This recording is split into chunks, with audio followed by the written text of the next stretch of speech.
Hai teman-teman Kalapunaholik dan Opera Squad. Kangen lagi nggak sama YTT? Ya kan, pengen lagi loh penelusuran dunia gaib, ya kan? Biar ketemu lagi sama Nanda, Caca, Didit, Bang Robi Purba, plus Mongol, ya kan? Lumayan loh. Doain aja lah, semoga 2024 konten ini jalan lagi. Tetapi hari ini kita nggak ngomongin tentang YTT, kita ngomongin tentang Kalapuna. Di beberapa episode sebelumnya, baik di Kalapuna maupun di podcast Versus, Mongol pernah mewawancarai seseorang yang terlibat pada pekerjaan yang sangat mulia yang namanya sang perias jenazah.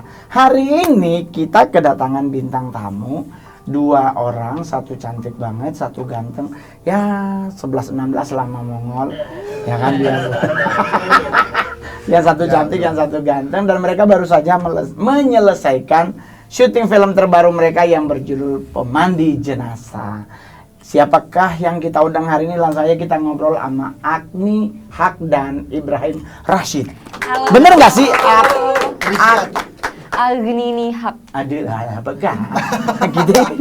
Nggak nyampe Haq, berarti kan kalau kita kan artis sama dulu kan ada Tante Marisa Haq, ada Tante Soraya Haq. Itu masih kebetulan aja atau? Bukan kebetulan sih, nama marga karena bapak aku dari Bangladesh. Wah sama ya kita, saya pinggirnya. Mana tuh pinggirnya? Jadi panggilnya Agni dan Agni aja. Ohim. Ohim. Oke, kayaknya ada Bingki. Iya nih, aku bawain bingkisan buat teman-teman di studio dan Bang Mo. Ada besek dari Pemandi Jenazah. Oh ya ampun, berarti baru habis. Kebanyakan ya, buat Iya. kumpulin barang juga boleh nih. Habis dari acara orang meninggal. Teman-teman, mohon maaf ya, silakan diambil tapi tolong dihitung dulu ya. Nanti laporan ke Mongol, jadi Wawan cukup 1 aja. Iya. Tapi apa kabar kalian berdua? Baik, apa kabar? Capek nggak sih selesai syuting?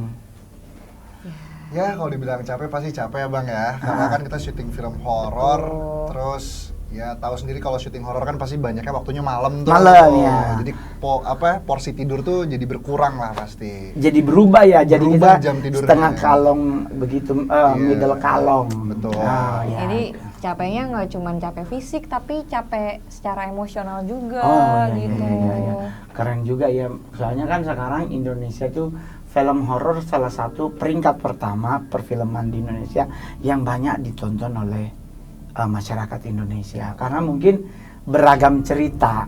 Setiap provinsi itu punya urban legend yang masing-masing. Nah, boleh dong diceritain sedikit cerita dari film Pemandi Jenazah ini? Menceritakan tentang bagaimana kehidupan seorang pemandi jenazah gitu, dan aku berprofesi sebagai pemandi jenazah turun-temurun yang diturunkan dari ibuku.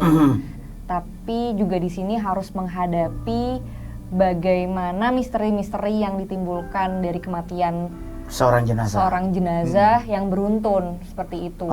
Dan menceritakan tentang dosa masa lalu. Terus di sini di film ini juga jadi diingatkan bahwa sebaik-baiknya pengingat itu adalah kematian. Dan di film Pemandi Jenazah ini kalian berdua tuh berperan jadi apa? Agni jadi apa? Ahim jadi apa? Kalau dari aku ya. Boleh. Agni di sini berperan sebagai Lela. Lela itu kakaknya Ahim. Kakaknya Arif. Dan dia ini perempuan yang sangat sensitif sama lingkungan sekitarnya dan pemandi jenazah yang turun-temurun dari ibunya dan lalu ke Lela gitu. Kalau Ahim? Kalau gue itu berperan sebagai Arif. Arif itu adanya dari Lela. Jadi di film ini kalian berdua Kita adik kakak, ya. Mirip kan? Ya, 11, 12. Tuan siapa? Tuan Anda. Yes! Ini loh Bang, semua orang bilangnya tuan dia. Enggak. Kalau dari gua karena gua mengagumi kecantikan Anda. Tapi Jadi ntar nonton di ya, sini ntar jadi nonton. Arif. Jadi Arif, adanya Lela. Jadi kita tuh kebetulan ya keluarga pemandi jenazah lah. Ibu kita tuh memang punya gift turun ke Lela. Jadinya tuh Arif ini adalah apa ya, sebagai tulang punggung lah jatuhnya. Karena kan bapaknya udah meninggal juga. Jadi Arif itu setelah lulus SMK dia kerja serabutan gitu, bantu-bantuin tetangga, Pak RT dan sebagainya gitu. Dan Agni itu butuh berapa lama untuk pendalaman peran sebagai Lela di film ini? Dan ada satu video yang menunjukkan Lela sedang nangis saat mendalami peran. Saya lihat dulu ya. Oh, oke. Ada kan? Boleh. Ada kayaknya tuh videonya. Oh iya. Oh, ini lagi photoshoot ceritanya gitu. Ah. Cuman kan kalau photoshoot tetap harus on karakter ya, Oh. gitu. Kenapa? Itu pengen ketawa nggak sih awal-awal? Kan. Jadi pendalaman karakter itu memang benar-benar didalemin secara serius oleh Agni. Iya dong, karena Bahkan ya, sampai photoshoot sampai segitunya. iya salah satu bentuk profesionalitas kita ya sebagai aktor gitu ya.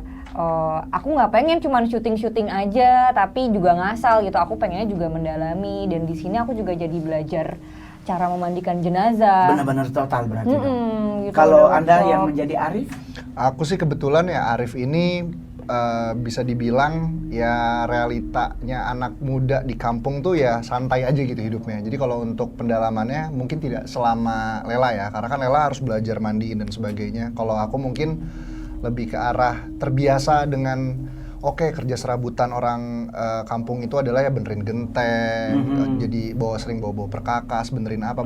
Jadi terbiasa dengan hal-hal seperti itulah. Gitu. Karena kan kita workshop juga tuh ke kampung. Jadi kita waktu itu sempat ke kampung tempat kita syuting. Kita membiasakan diri tuh dengan suasana kampungnya, masyarakat situnya gitu-gitu. terus kesulitan apa lagi selain pendalaman peran selama proses syuting ini? Kesulitan apa? Mungkin berhubungan dengan supranatural? Itu ada gitu, pasti dong. Pasti dong, karena kan syuting jam 11. Oh, syutingnya kebanyakan jam malam Jam gitu, malam, kita mulai dari sore. gitu. Iya. Ada yang di kuburan Hah? beneran. Dikubur beneran, bukan kuburan setting? Kuburan beneran, makanya aku pikir Aduh. juga kuburannya setting gitu ya, ternyata kuburan beneran gitu. Apa maksudnya? Dan di saat syuting itu kan berarti otomatis Lela, Anda sebagai Lela belajar dari mana tuh? Apakah ada guidance-nya yang untuk mandiin jenazah atau berasal dari cerita orang aja terus Lela Agni lakukan? Jadi emang awalnya kalau dari aku beda naskah dulu kan. Jadi sebelum ada workshop emang aku dikasih skrip dan emang mulai pendalaman duluan gitu. Terus mulai riset gitu, mulai nonton interview seorang pemandi jenazah gitu. Dan di sini beruntungnya aku itu didatangkan seorang pemandi jenazah yang memang mendampingi aku untuk belajar dari niat memandikan seorang jenazah sampai mengafani dan bikin kain kafannya gitu. Jadi ya alhamdulillah lumayan, kurang lebih aku 2 bulan pendalaman karakternya gitu. Didampingi juga ketika ada di lokasi sama seorang pemandi jenazah ini, ada namanya Bu Hikmah. Dia kurang lebih 40 tahun ya. 30 sampai 40 tahun 40 lah dia tahun menjadi sebagai pemandi. profesi pemandi gitu. Selain mendampingi aku, dia juga ngejagain aku, takut kayak ada apa-apa gitu.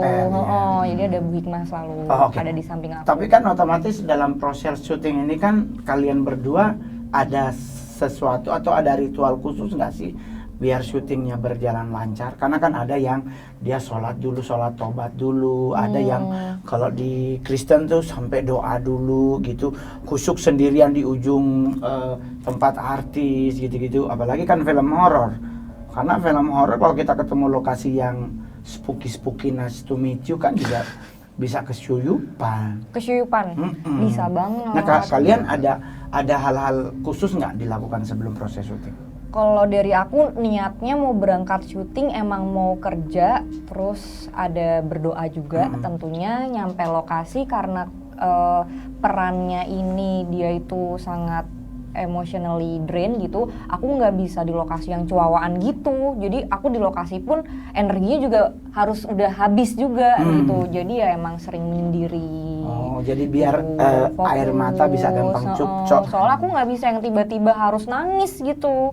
Emang harus didalami alasannya kenapa menangis tuh apa gitu. Apakah karakternya di sini ini perlu menangis atau enggak gitu. Jadi emang harus konsentrasi dan aku lebih ke menyendiri dan menyimpan tenaga. Kalau Ohib ada yang dilakukan? Ya kurang lebih sih mirip sih Bang. Maksudnya ya kita pergi syuting, niat syutingnya kerja dan sebagainya. Walaupun kita syuting horor kan, jangan sampai hidup kita jadi ikutan horor nih gitu. Iya. Cuma ya sebelum syuting memang kita udah dibantu dengan cara ya kita adaptasi dulu lah sama lingkungan syutingnya. Dan kebetulan lokasi yang kita pakai nih set rumahnya itu tuh rumah kosong. Jadi udah berapa tahun gak ditinggalin orang, dan terakhir itu ada nenek-nenek memang yang ninggalin di situ, udah tua dan meninggal pun di situ, di tempat itu, di kasur itu karena ditinggal anak-anaknya lah. Terus kita pakai set syuting, dan pas kita datang ke sana itu hawanya memang udah nggak enak aja gitu. Jadi Kosong, Bang. otomatis ada something horor-horor yang terjadi dong. Pasti Ya. nyerempet-nyerempet. Apa aja yang seingat Anda berdua di saat syuting ngeliatin apa gitu? Jangankan waktu syuting, sebelum syuting ya. Iya, sebelum syuting udah ada. Jadi emang kayak waktu itu sempet ada workshop pertama kali mandiin jenazah gitu. Mandiin jenazahnya nggak pakai manekin, pakai orang gitu, orang yang sadar gitu. Dan ternyata itu lumayan mengundang. Dan waktu itu workshopnya itu kita udah mulai duluan. Terus waktu ketika mau memulai memandikan itu udah mau maghrib. Jadi sebenarnya itu nggak bagus kan. Iya, betul. Gitu.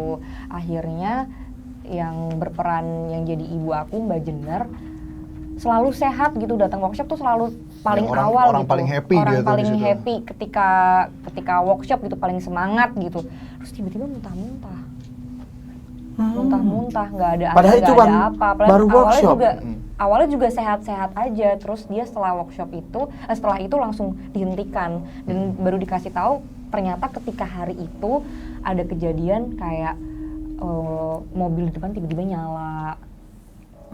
Tiba-tiba nyala. Tapi ini nggak boleh dikasih tahu di cast soalnya takut freak out kan. Jadi kayak baru selesai dikasih tahu tuh ketika kita selesai syuting ya. Gitu. Terus jadi si Mbak Jenar kena, terus akunya jadi linglung, dia juga jadi kena. Itu gitu. di lokasi syuting juga sama? Di lokasi syuting aku orangnya sensitif, lumayan sensitif, tapi aku ngedenial gitu loh. Jadi aku cuma ngerasain aja. Nggak mungkin gitu. Kayak nggak mungkin, tapi ya udah jadinya aku embrace aja gitu. Kalau Ohim? Aku sih aman-aman aja sih Bang, alhamdulillah ya, nggak dikasih lihat apapun ya. Tapi kalau pas workshop memang mungkin karena terlalu excited nih. Kita kan pertama kali ngedengar cerita si pemandi jenazah nih gitu. Kita kan sering nonton tiba-tiba jenazahnya gimana dan sebagainya. Ternyata itu tuh beneran terjadi gitu loh Bang. Jadi dia tuh cerita pengalaman dia kalau jenazahnya itu tiba-tiba bangun, terus ya entah ada susuk lah, entah disantet dan sebagainya, entah nangis lah, keluar belatung lah, pokoknya banyak banget hal yang diceritain gitu. Dan di situ apa ya, ngebuat aku yang awalnya palingan bohongan lah gitu, palingan itu cuman cerita karangan doang gitu atau dibuat-buat, ternyata beneran terjadi gitu loh. Tapi dalam kehidupan Anda berdua sehari-hari di luar film ini, kalian berdua itu juga nggak punya pengalaman mistis gitu? Nah, aku tuh dari kecil, kenapa aku mungkin sekarang sensitif tapi aku ngedenial, karena dari kecil dulu aku sering diliatin. Biasanya ngeliatin bentuk apa? Biasanya Bola goni mungkin? pertama kali diliatin tuh itu kayak jadi gerbangnya gitu. Pertama kali diliatin tuh maghrib juga. Aku tuh teriak-teriak lari ke rumah. Aku udah lupa, tapi orang rumah tuh selalu cerita gitu. Makanya kalau maghrib jangan main-main gitu kan. Jadi waktu maghrib susah dikasih tahu, masih main di teras. Terus depan rumah teras tuh sebelum dibangun rumah sakit itu pohon bambu banyak gitu. Terus aku teriak-teriak ada monyet gede gitu. Ya itu Mas Gun kan gitu. Tapi aku nggak tahu waktu itu apa gitu. Tapi terakhir ngelihat kapan? Proses syuting? Proses syutingnya enggak. 2 minggu yang lalu. Ngelihat sama? Enggak ngelihat, kayak waktu naik tol juga. Sering nggak sih ngalamin naik tol Batang? Tiba-tiba ada orang lewat gitu. Tapi nggak dari samping, nggak dari mana, dari tengah terus hilang gitu. Ya pernah, kalau gue Jadi makanya seringnya kecelakaan tuh karena itu. Kalau temen ngomong kebalik, dia masuk tol Bekasi kan ada palang begini, dia nunduk. Lah, ngapain nunduk, kan mobil jalan? Gua sampai, kenapa lu nunduk? Takut kena besi. Tapi itu kenapa sih Bang Mongol yang waktu di tol gitu? Tapi emang umumnya di tol tuh banyak kejadian-kejadian yang kurang lebih agak sedikit horor, karena kadang ada kita berpapasan dengan orang yang di jalan tol pakai baju terus dia bawa buntelan. Pas kita lihat ke belakang udah nggak ada. Bahkan kita masih ngeliatin di kaca spion gitu. Tahu-tahu dia seperti hilang gitu. Padahal jalan lurus. Nah itu memang ada mungkin menurut orang itu adalah korban-korban kecelakaan atau orang-orang di saat dulu pembangunan jalan tol mungkin ada kuburan atau ada apa ya gitu-gitu. Itu kan semuanya dari kata mungkin. Tapi kalau Ohim pernah? Nggak pernah sama sekali? Kayaknya enggak deh. Tapi kalau ketempelan pernah, tapi kalau ngelihat nggak pernah sama sekali. Alhamdulillah ya. Matamu kan memang untuk melihat yang cantik ya? Betul. Oh, Coba nice to nih meet perempuan-perempuan you. cantik di ruangan ini. Tapi kan dengan kondisi seperti itu berarti kan syuting kurang lebih berapa? 18 hari ya? 18 hari. Agni pernah coba ruqyah nggak atau nanya ke ustadz dan orang pintar tentang apa yang Agni lihat? Lu bukan tiap hari di ruqyah ya nih ya? Enggak, aku nggak pernah nanya, aku cuman minta doa aja dari eyang aku gitu. Terus ya selalu dititipin sebelum berangkat kerja tuh, selalu sebelum menancapkan gas mobil gitu, aku selalu berdoa kayak bismillahirrahmanirrahim. Ya minta keselamatan. Minta keselamatan ya, gitu, minta dimudahkan gitu. Menurut kalian lebih sulit memainkan film horor atau drama dan alasannya? Tapi by the way, Ohim udah berapa film deh? 8 kali ya, 7-8 lah. Agni? Mungkin 18. Oke, Kalau tapi nggak salah. lebih banyak horor drama? Drama dan horor dan action. Oke, kalau Ohim? Dua-duanya sama, horor sama drama sama komposisinya masih 4-4 gitu loh. Tapi lebih enak mana, horor atau drama? Dua-duanya enak, dua-duanya nggak enak ya, plus minus lah sebenarnya. Cuma kalau untuk syuting horor, karena kita tahu kan banyaknya selalu ngambil adegannya malam. Iya betul. Ya nggak enaknya adalah ya kita syutingnya itu jamnya kebalik aja sih bang sebenarnya. Okay. Jadi fisiknya harus paling dijaga tuh ya syuting horor menurutku kalau untuk fisik. Karena kan pola tidur berubah, jam bangun juga berubah. Jadi semuanya berubah gitu. Tapi kalau untuk drama, ya drama kan pasti banyaknya ngambilnya pagi sampai malam gitu terus. Ya jadwalnya masih aman lah. Gitu. Tapi kalau capek dua-duanya capek. Kalau aku? Bener kata Ohim, dua-duanya capek. Cuman dua-duanya seru. Ya dua-duanya aku suka lah ngambil horor maupun drama gitu. Tapi kalau di horor ini tuh lebih ke capeknya. Action capek gitu, tapi di horor ini tuh action capeknya badan gitu, fisik. Tapi kalau di sini tuh udah fisik sama emotionally, brain gitu. Iya, betul, karena membangun mood di siang dan malam hari itu berbeda. Selain itu di sini kan kita juga kehilangan seorang ibu, dan itu tuh dibawa dari scene pertama sampai akhir ya kita dalam kondisi berduka, dan itu capek banget. Tapi dari pengalaman kalian main film di Pemandi Jenazah ini, Agni masih ingat doanya? Masih. Berapa minggu itu ngafalinnya, Dek? Bukan berapa minggu lagi sih, maksudnya sampai aku nih kayaknya nih masih ada nih bang, aku selalu pakai wallpaper ini. Oh ya ampun. Gitu. Wah. Supaya terus ingat gitu, kan juga harus believable kan, kalau emang dia adalah pemandi jenazah yang dari kecil ikut ibunya gitu, masa nggak hafal niat mandiinnya. Coba dibacain kalau emang masih hafal. Bacain full. Bismillahirrahmanirrahim. Nawaitu husla adaan anhazihil maitati lillahi ta'ala. Cuman itu? Itu. Ya niatnya itu ya. Cuman pendek ya, yang penting kan niatnya ya? Niatnya gitu, diresapi gitu ya, jadi nggak cuman hafalannya tapi juga artinya juga harus diresapi seperti itu. Oh. Gitu. Tapi Terus ibu yang ngajarin itu ada di situ juga? Ada di situ. Terus nggak cuman bacainnya, jadi ada tata caranya ketika mandikan gitu. Semua harus dari kanan, dari kepala. Terus ada bacaannya juga. Gitu. Oh, jadi nggak sekedar diguyur gitu ya? Terus Allahumma sholli ala sayyidina Muhammad. Muhammad kanan dulu, terus kiri Allahumma sholli ala sayyidina. Terus waktu di film itu mandiin orang beneran. Aduh. Masa mandiin jenazah? Gua mandiin orang, tahu-tahu tangannya gerak, gua pulang. Tapi bang, lagi mencekam mah. kita kan tahu nih ya, maksudnya banyak lah yang tahu kan dulu lu sempat masuk ke satanik gitu kan, sekte-sekte itu kan. Yang kong. Waduh. Dia baru ngomong. Lu baru nggak? Ini asli apa bohongan? Coba tanya. Ya bohongan enggak sih? Oh asli nih. Iya. Oke. Bohongan apa sih? Asli. Di bawah ada sekte satanik itu. Satan nih kalau meninggal Atau dibiarin.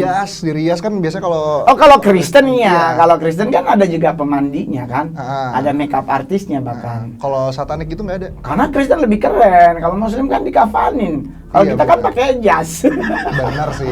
Pakai Kristen jas. pakai jas, pakai sepatu, ih minyak wangi, disasakin loh. Cuman kalau disatanin nggak ada mandi memandikan. Langsung Diapain? kubur aja gitu. Ya gitu. Dipetiin nggak? diapain Dipetiin. Ya di mandi biasa, maksudnya kalau saya dia anak satanik, terus dia meninggal ya diurus sama keluarganya. Kalau keluarga Kristen dimandiin kayak Kristen. Oh, pulang Oh, sama. balik lagi. Iya, jadi tidak ada lagi lu harus nggak ada, lu cuma dimandi biasa. Berarti nggak aja. ada prosesi apapun Nggak di ada. gereja satanik itu Iya. ada. Bahkan orang yang mandiin mungkin masih dibisikin ayat Alkitab atau mungkin ayat-ayat lain juga percuma karena hatinya udah tertawan buat Iya satan. sih. Benar-benar. Jadi ya biasa-biasa aja, cuman memang ada pengecualian untuk para leadership. Leadership itu kalau meninggal umumnya karena kecelakaan. Leadership itu Iya, tuh namanya. iya. Oh. Karena itu mungkin semacam apa ya? Kalau mungkin kutukan atau apa? Karena ada ayat Alkitab tuh bilang begini, penyesatan itu ada, tapi celakalah yang mengadakannya. Oke. Jadi penyesatan itu ada, kita nggak bisa pungkiri nggak ada. Di Muslim juga ada penyesatan, di Iya, Kristen ada dia, tapi celakalah yang mengadakannya. Jadi siapa yang bikin mayoritas meninggalnya dengan kondisi yang tidak nice to meet you. Waduh. Begitu. Nah tapi kan ada nggak salah satu adegan horor di film Pemandi Jenazah yang membuat kalian sampai ke bawah mimpi? Nah, silakan. Ohim Adi. gimana Ohim? Gua sebenarnya gue tuh paling nggak suka tahlilan sebenarnya, Bang. Karena menurut gue tuh tahlilan itu prosesi orang yang meninggal kan. Kita kan ngadain tahlilan untuk ya mendoakan orang yang meninggal tuh. Nah di pemandi jenazah ini prosesinya itu tuh masih kayak adat-adat yang dulu gitu. Ya, Kita baca betul. la ilaha illallah ya tuh dari lambat sampai cepet, ya kan. Nah di film pemandi jenazah ini tuh menurut gue cara membacakannya, terus setnya, pengambilan gambarnya tuh semua ngeri aja gitu. Dan di situ tuh ada salah satu adegan horor yang paling gue suka di film Pemandi Jenazah. Gue udah pernah nonton preview dan itu ngagetin sih.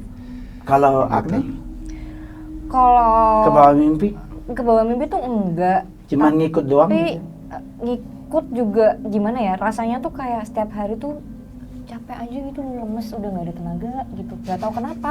Tidur tuh juga rasanya cuma merem gitu, gelisah. Itu kenapa sih? Terus ya aku akhirnya ngobrol kan Tapi sama kan psikolog aku. Enggak Ya, ketempelan kok, Dek. hmm? Lu enggak ketempelan. Emang lu bisa lihat ya Bang? Nggak ada yang nempel. Ya setiap habis syuting selalu dibersihin. Kaki aku selalu nggak tahu tuh digitu-gituin. Sama emak lu. Enggak, ada orangnya, ada yang nggak ada yang jagain nempel. gitu. Alhamdulillah ini udah dari November kemarin ya. Mungkin sekarang auranya lagi bagus. Enggak juga, mungkin lebih ke Waduh. aura lu bagus ya, cuman mungkin lebih ke gini deh, main in your mind aja yang disetelin. Oke. Semuanya berpengaruh dari pikiran. Pikiran lu berasa capek, lu akan capek. Jadi lu switch gitu loh. Make happy your mind, bukan cuman dirimu tapi your mind juga. Kayak gue juga begitu. Kadang ya gue kalau mau ngikutin, tapi gue anggap udahlah, mau ngapain juga, semua udah ketentuan Allah kan, mau gimana lagi. Iya. Udah ditentukan sama yang di atas begini. Saya juga kalau mau dipikir-pikir capek dari awal Januari 29 Desember sampai kurang lebih 5 sampai 7 Januari itu gue puyeng. Kenapa? Padahal gue lagi fit-fitnya, atau bisa kayak nggak ada semangat ya. Gue bilang gue split my mind. Ya tapi di saat syuting itu aja sih, jadinya ya sudah aku embrace karena emang karakternya tuh capek banget. Karena dia mandiin jenazah terus dan itu emotionally drain kan. Karena yang dihadapin adalah kematian. Nah, menurut kalian berdua apa sih arti kematian? Kalian pernah nggak sih takut dengan kematian? Takut sih. Ya walaupun kita tahu semua itu bakal terjadi ya Bang ya. Cuma kalau takut pasti takut sih. Karena diri gue masih merasa amalan hidup gue belum cukup lah. Dan mungkin gak akan pernah cukup gitu kan. Ya kita tetap harus beramal. Cuma kalau ditanya takut pasti takut. Dan menurut gue kematian tuh gelap aja sih. Oke. Kayak wah. Agni gimana? Kalau dari aku, kematian itu sebagai pengingat kita bahwa kita sebagai manusia adalah tempatnya salah, tempatnya dosa. Makanya karena kita masih diberikan kesempatan, kita melakukan hal yang sebaik-baiknya. Satu itu, kedua kayak proses aku kehilangan dalam hidupku tuh baru sekali, kehilangan nenek. Dan itu rasanya nggak enak banget, berdukanya lama banget. Ada sesuatu perasaan yang belum plong karena emang belum minta maaf ke nenek dan nggak lihat sampai akhirnya nenekku dikubur gitu. Karena waktu itu masih ada kerjaan gitu dan rasanya nggak enak banget. Dan iya, suatu masanya udah habis aja. Seseorang ketika meninggal ya masanya dan rezekinya dan waktunya emang udah habis aja, dan emang ya harus berusaha mengikhlaskan, mau gimana lagi. Kalau Ahim pernah merasa kehilangan? Kehilangan, alhamdulillah belum ya. Cinta? Cinta pasti. Gagal lo gitu. Pasti dong Iya, kalau cinta. iya, Ya iya. kalau untuk kehilangan ya bisa dibilang kematian gitu, alhamdulillah sih belum. Karena waktu aku masih kecil memang kakek nenekku meninggal duluan, tapi aku belum bisa merasakan. Karena nggak ketemu. Karena nggak ketemu. Belum pernah terdidik oleh mereka. Iya, tapi kalau orang tua temen sih waktu itu sempet sih merasakan kesedihannya pas lagi dateng ngelayat tuh nggak enak aja gitu, badan tuh sakit gitu. Maksudnya hawanya nggak enak aja. Aku bingung. Kamu nanya-nanya terus aku gantian dong nanya. Aku juga pernah merasa kehilangan, tapi gue nggak merasa kehilangan. Kehilangan apa, sama siapa sih, boleh tahu nggak? Kehilangan, maksudnya gini. Ditinggal siapa? Gue kalau merasa kehilangan, gue kehilangan orang tua, ibu. Ya kan, dia meninggal di saat gue yang ngurusin. Maksudnya gue yang nganterin makan tiap hari. Dan gue tahu dia ibuku setelah hari kedua dia mati. Jadi kayak nggak ada rasa, maksudnya apa ya? Maksudnya nggak pernah ada rasa kayak hilang. Tapi di saat gue udah besar, gue kayak ada penyesalan yang dengan kondisi gue sekarang udah alhamdulillah udah bahagia gitu. Gue punya semua yang pengen gue beli, gue bisa gitu. Mak gue nggak ada gitu loh. Nah perasaan itu yang susah gue ungkapkan gitu. Bahkan gue sampai pernah berniat udah ngirim duit ke kampung, bikinin makam nyokap, ya kan. Tapi pas gue pergi ke sana, ibu dia ngomong nggak usah dibikin, biar aja rusak begitu. Jadi gue kayak dilematis, gue pingin bikin, nggak nangis dong. Maksudnya gue pingin bikin, tapi dia sendiri nggak mau dibikin. Nah, taunya dari mana bang? Apanya? Taunya dari mana dia nggak mau dibikin? Ngomong. Oh ngomong. Iya, ngomong. Dan kemarin ada tim, bahkan termasuk manajer gue pulang ke kampung Mongol, gue bilang ini tempat nyokap gue dipasung, ini nyokap gue kuburnya. Dan manajer gue sampai kaget, dia bilang kasihan ya mamanya bos, kok nisannya dari ubin toilet gitu. Saking benci keluarganya sampai segitunya gitu. Yang lain ubinnya putih bersih gitu, maksudnya bersih banget. Lama gua ubin toilet yang buat ngegosok kaki, biar nggak itu. Nah itu gua pingin banget bikin, cuman ya dibilang nggak usah dibikin. Yang ada tanahnya gua mau bikin rumah besok. Jadi gua nggak ada penyesalan apapun dalam hal hidup, karena buat gua yang gua hadapi sekarang adalah hidup gua yang sekarang. Gua nggak mau kembali ke masa lalu, karena buat gua kembali ke masa lalu, gua balik lagi ke masa depan, masa lalu nggak mungkin ikut. Iya betul. Ya kan? Udah kita hadapin aja yang di depan. Sama dengan kita ngadepin perfilman Indonesia yang sekarang dengan film horor yang sangat banyak. Tapi tetap pasti akan ada segmented penontonnya. Silakan dipromosikan film Anda berdua, nanti gua bantu. Buat teman-teman yang nonton ini dan yang nggak nonton, mau tahu dari manapun itu, pokoknya nonton film Pemandi Jenazah tayang serentak tanggal 22 Februari di bioskop seluruh Indonesia. Jangan lupa nonton. Dan jangan sampai nonton bajakan, harus Original? Harus original di bioskop. Oke, sekarang dari Mongol. Buat semua Mongol lovers Indonesia, pencinta perfilman Indonesia, jangan lupa di tanggal 22 Februari 2024 akan ada film horor baru yang sangat spooky, nice to meet you. Judulnya Pemandi Jenazah. Jangan lupa ditonton, ajak temen, sahabat, mantan yang lu benci, yang pengen lu santet, lu nonton film ini karena film ini adalah film salah satu terbaik di Indonesia. Amin. Di bulan Januari, Februari, dan Maret. Jadi ingat tanggalnya 22 setelah seminggu kita nyolong. Berapa juta penonton? Ingat, targetnya 15 juta penonton. Ya, ayo tonton. Ingat, di mana nontonnya, Bang? Di seluruh bioskop di Indonesia. Mantap. Jangan spoiler. Betul. Plus, jangan lu rekam. Itu bagian dari pembajakan. Betul. Pembajakan bagian dari kriminal. Kriminal berarti bagian dari yang Nah, kalau direkam ntar dimandiin sama Bu Siti. Ya. saya mah Kristen pasti yang mandiin siapa yang orang Batak itu Gloria. Kak Gloria. Kita kan Kristen pakai jas. Sekalipun mungkin di belakang digunting kalau udah gemuk. Karena nggak mungkin jenazah orang Kristen dia meninggalnya di peti mati tengkurap. Ya juga sih. Nggak mungkin, jadi di belakang digunting. Tapi pernah nggak ada yang tengkurap?